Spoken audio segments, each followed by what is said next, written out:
What's up guys, Eli here, back for another film review. Today we're going to be talking about Mountain of the Cannibal God. Mountain of the Cannibal God came out in 1978, predating genre final boss Cannibal Holocaust by a few years. I've got this Blue Underground copy here that I reviewed. So it's an Italian film directed by Sergio Martino, known for his giallo films from the early 70s. He also directed the cult slasher classic Torso. So Mountain of the Cannibal God has two siblings putting together a dangerous trip to New Guinea to look for an expedition that has gone missing, led by the woman's husband. The first thing I noticed was that American actor Stacy Keach was in this, which I thought was kind of unusual.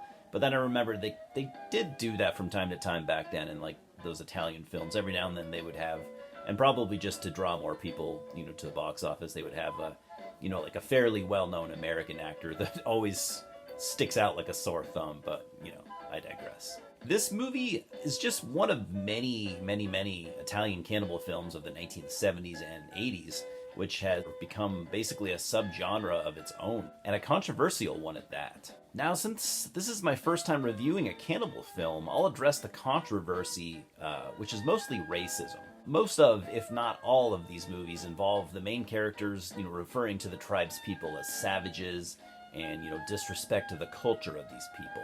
But these, of course, are movies and therefore shouldn't reflect the actual opinions of anyone, in my opinion, but I do understand the criticism.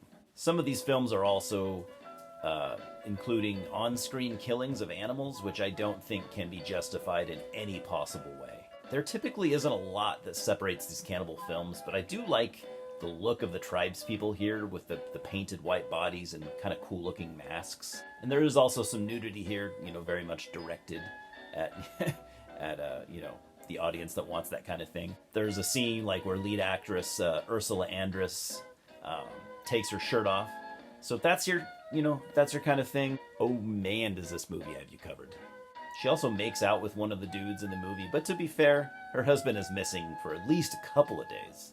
I suppose I would have to say that Mountain of the Cannibal God does stand out from the pack a little bit. For better or for worse, it does feel a little different to me. Like, there's a lot of animals eating other animal scenes. At times, you feel like you're actually watching like one of those National Geographic specials. And it's also, pound for pound, maybe slightly less grotesque than many of the others.